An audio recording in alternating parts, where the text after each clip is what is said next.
8 જૂન 2026 અધિક જ્યેષ્ઠ માસ દિવસ 23 પુરુષોત્તમ માસ કથા અધ્યાય 23 ખાઉધરા દીકરાની કથા ભાગ 1 શ્રી ગણેશાય નમઃ શ્રી પુરુષોત્તમાય નમઃ નૈમિષારણ્યના પવિત્ર વનમાં શૌનકાદિ ઋષિઓએ સૂતજી મહારાજને વિનંતી કરી, હે સૂતજી, પુરુષોત્તમ માસમાં કરેલા વ્રત, જપ, તપ, દાન અને દીપદાનનું મહાત્મ્ય અમને વિગતે કહો. એવી કોઈ કથા કહો કે જેના શ્રવણથી સામાન્ય મનુષ્યને પણ ભક્તિનો માર્ગ પ્રાપ્ત થાય. સૂતજી બોલ્યા, હે ઋષિવ્રો, આજે હું તમને એક અતિ પવિત્ર અને ચમત્કારિક કથા સંભળાવું છું. આ કથા માત્ર ભક્તિનું જ નહીં પરંતુ અન્નદાન, દીપદાન અને ભગવાન પુરુષોત્તમની અપરંપાર કૃપાનું પણ મહાત્મ્ય દર્શાવે છે. આ કથા છે ખાઉધરા દીકરાની કથા. પ્રાચીન સમયમાં ગંગાના કિનારે આવેલું એક નાનું ગામ હતું. ત્યાં ગોવિંદ નામનો એક ગરીબ લાકડા વેચનાર રહેતો હતો. તેની પત્નીનું નામ ગૌરી હતું. બંને પતિ પત્ની અત્યંત ધાર્મિક હતા. ગરીબી હોવા છતાં ભગવાનનું નામ લેવાનું ક્યારેય છોડતા નહોતા. દરરોજ વહેલી સવારે ગોવિંદ જંગલમાં લાકડાં કાપવા જતો. આખો દિવસ મહેનત કરીને સાંજે થોડા પૈસા લઈને ઘરે આવતો. તે પૈસાથી ઘરની જરૂરિયાતો પૂરી થતી, પરંતુ ઘણીવાર ભૂખ્યા સૂવાનો પણ વારો આવતો. એક દિવસ અધિક માસ શરૂ થયો. ગામમાં આવેલા એક સંતે સૌને કહ્યું, આ પુરુષોત્તમ માસ ભગવાન વિષ્ણુને અત્યંત પ્રિય છે. આ માસમાં કરેલું થોડું પણ પુણ્ય અક્ષય ફળ આપે છે. ગોવિંદ અને ગૌરીએ નક્કી કર્યું કે ગરીબ હોવા છતાં તેઓ પુરુષોત્તમ માસનું વ્રત કરશે. દરરોજ નદીમાં સ્નાન કરતા, ભગવાનનું નામસ્મરણ કરતા, સાંજે માટીના નાનકડા દીવામાં થોડું ઘી નાખીને દીપદાન કરતા. તેમની ભક્તિ નિષ્કપટ હતી. તેઓ ભગવાન પાસે ધન કે વૈભવ માંગતા નહોતા. માત્ર એટલી પ્રાર્થના કરતા, હે પુરુષોત્તમ પ્રભુ, અમને સદ્બુદ્ધિ અને ભક્તિ આપજો. સમય પસાર થતો ગયો. એક દિવસ ગૌરીએ ગોવિંદને કહ્યું, નાથ, લગ્નને ઘણા વર્ષો થઈ ગયા, પરંતુ હજુ સુધી આપણને સંતાન પ્રાપ્ત થયું નથી. ગોવિંદ બોલ્યો, ગૌરી, ભગવાન જે કરશે તે સારું જ કરશે. બંનેએ ભગવાન પર સંપૂર્ણ વિશ્વાસ રાખ્યો. અધિક માસની પૂર્ણિમાની રાત્રે બંનેએ જાગરણ કર્યું, ભજન કીર્તન કર્યું, દીપદાન કર્યું, અને ભગવાનને હૃદયપૂર્વક પ્રાર્થના કરી. થોડા મહિનાઓ પછી ગૌરી ગર્ભવતી થઈ. આ સમાચાર સાંભળીને બંને અત્યંત આનંદિત થયા. સમય આવતાં ગૌરીએ એક સુંદર પુત્રને જન્મ આપ્યો. આખા ગામમાં ખુશી છવાઈ ગઈ. ગોવિંદે ભગવાનનો આભાર માન્યો, પરંતુ કોઈને ખબર નહોતી કે આ બાળકનું ભાગ્ય સામાન્ય નહોતું. જન્મથી જ બાળકની ભૂખ અસાધારણ હતી. અન્ય બાળકો થોડું દૂધ પીતા, પરંતુ આ બાળકને વારંવાર ખાવું જોઈએ. જેમ જેમ તે મોટો થતો ગયો તેમ તેમ તેની ભૂખ વધતી ગઈ. એક દિવસનું અન્ન 2 દિવસ માટે પૂરતું રહેતું નહોતું. ગામના લોકો આશ્ચર્યથી કહેતા, આ બાળક તો ખાઉધરો છે. આટલું કોણ ખાય? ધીરે ધીરે તેનું નામ જ ખાઉધરો પડી ગયું. ગૌરી ચિંતિત રહેતી. ગોવિંદ વધુ મહેનત કરવા લાગ્યો, પરંતુ જેટલી કમાણી થાય તેનાથી વધુ ખર્ચ થઈ જતો. છતાં પણ બંને પુત્રને પ્રેમથી ઉછેરતા. એક દિવસ ઘરમાં અનાજનો એક દાણો પણ બચ્યો નહોતો. ખાઉધરા દીકરાએ રડતાં કહ્યું, માં, મને બહુ ભૂખ લાગી છે. ગૌરીની આંખોમાં આંસુ આવી ગયા. તે પાસે દીકરાને આપવા માટે કંઈ જ નહોતું. સાંજે ગોવિંદ ઘરે આવ્યો. પરિસ્થિતિ જોઈને તેનું હૃદય તૂટી ગયું. તે સીધો ભગવાનની મૂર્તિ આગળ ગયો. હાથ જોડીને બોલ્યો, હે પુરુષોત્તમ ભગવાન, તમે જ આ પુત્ર આપ્યો છે. હવે તેનું પાલન કરવાની શક્તિ પણ આપો. હું તમારી શરણમાં છું. એ રાત્રે ગોવિંદને એક અદ્ભુત સ્વપ્ન આવ્યું. સ્વપ્નમાં એક દિવ્ય તેજસ્વી પુરુષ દેખાયા. તેમના હાથમાં શંખ, ચક્ર, ગદા અને પદ્મ હતા.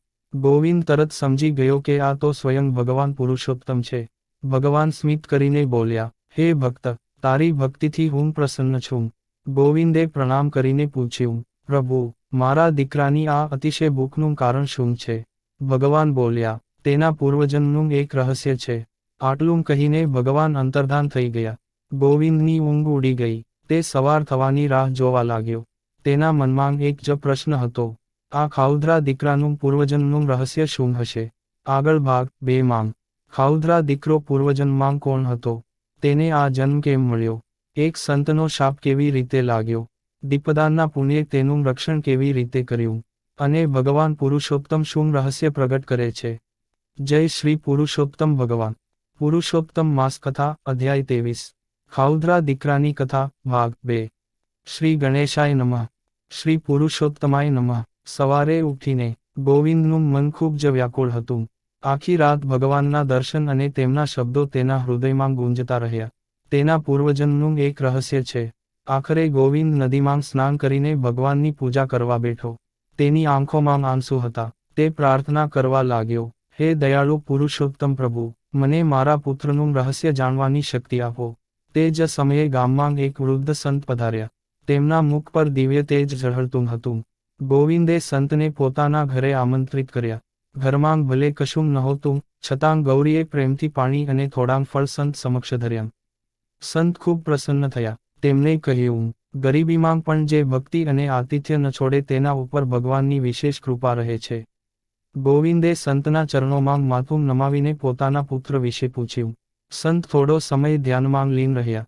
પછી ધીમે ધીમે બોલવા લાગ્યા, આ બાળક સામાન્ય નથી. તેના પૂર્વજન્મની કથા અત્યંત વિચિત્ર છે. ગોવિંદ અને ગૌરી ઉત્સુકતાથી સાંભળવા લાગ્યા. સંત બોલ્યા, પૂર્વજન્મમાં આ બાળક ધનપતિ નામનો અત્યંત ધનવાન વેપારી હતો. તેના ભંડારોમાં અનાજના ઢગલા ભરેલા રહેતા, પરંતુ તેનું હૃદય દયાથી ખાલી હતું. કોઈ ભૂખ્યો આવે તો તે અપમાન કરતો, કોઈ સાધુ આવે તો તેને ધક્કો મારી કાઢી મૂકતો. તેને સંપત્તિનો ભારે અહંકાર હતો. એક વખત પુરુષોત્તમ માસ દરમિયાન એક વૃદ્ધ બ્રાહ્મણ તેના દ્વારે આવ્યા. તેમણે કહ્યું, બેટા, 3 દિવસથી ભૂખ્યો છું, થોડું અન્ન આપ. પણ ધનપતિએ હસીને કહ્યું, મફતમાં અન્ન મેળવવાનો સમય ગયો, કામ કરો અને ખાઓ. બ્રાહ્મણ દુઃખી થયા. તેમણે ભગવાનનું સ્મરણ કરીને કહ્યું, હે મનુષ્ય, જે ભૂખ્યા જીવને અન્ન નથી આપતો તેને એક દિવસ ભૂખનું દુઃખ ભોગવવું પડે છે. પણ ધનપતિએ તેમની વાતની મજાક ઉડાવી. સમય વીતતો ગયો. એક દિવસ ધનપતિ ગંભીર બીમાર પડ્યો.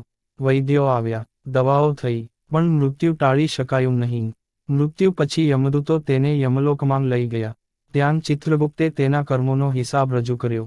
સારા કર્મો ખૂબ ઓછા હતા, પરંતુ ગરીબો અને ભૂખ્યા લોકો પ્રત્યે કરેલી નિર્દયતા ખૂબ મોટી હતી. ધર્મરાજાએ કહ્યું, તને સતત ભૂખની પીડા અનુભવવી પડશે જેથી તું બીજા જીવની વેદના સમજી શકે. એ પ્રમાણે તેને ખાઉધરા બાળક તરીકે જન્મ મળ્યો. ગોવિંદ અને ગૌરી આ સાંભળીને ચકિત થઈ ગયા. પણ સંત આગળ બોલ્યા, પરંતુ તેની પાસે એક વિશેષ પુણ્ય પણ હતું. ગોવિંદે પૂછ્યું, મહારાજ, એવું કયું પુણ્ય? સંત બોલ્યા, એક વખત પુરુષોત્તમ માસમાં મંદિરનો દીવો બુઝાઈ ગયો હતો. ધનપતિ ત્યાંથી પસાર થતો હતો. લોકોની વિનંતીથી તેણે એક નાનો ઘીનો દીવો પ્રગટાવ્યો હતો. એ કાર્ય ભલે ક્ષણિક હતું, પરંતુ ભગવાન સમક્ષ હતું. તે જ એક દીપદાનના પુણ્યથી તેને ભક્ત માતા પિતા મળ્યા છે. આ સાંભળીને ગોવિંદની આંખોમાં આનંદના આંસુ આવી ગયા.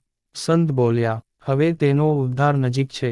આવતી પૂર્ણિમા સુધી દરરોજ દીપદાન કરજો, યથાશક્તિ અન્નદાન કરજો, અને ભગવાનનું નામસ્મરણ કરજો. પછી એક મહાન ચમત્કાર થશે.